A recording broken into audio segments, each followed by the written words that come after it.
Sa piling ng mga pinili, nagsimula si Jesus pangsmangking at turo.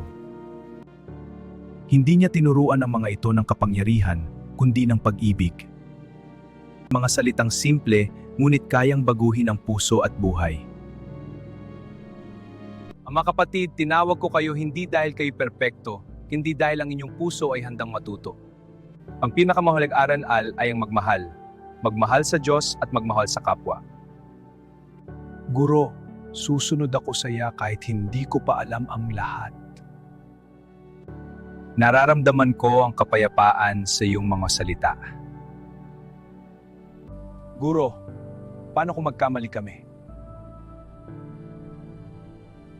Ang magkamali ay bahagi ng paglalakbay, ngunit ang mahalaga ay ang muling bumangon at magmahal. Isusulat ko ang iyong mga salita, Guro, upang hindi namin makalimutan. Guro, handa kaming matuto araw-araw! Ipapahayag namin ang iyong mensahe sa lahat. Kung mananatili kayo sa pag-ibig, magiging liwanag kayo sa mundo. Sa araw na iyon, pinili nilang sumunod, kahit may takot, kahit maraming tanong. Dahil alam nila, sa bawat hakbang kasama si Jesus, ang puso ay natutong maniwala.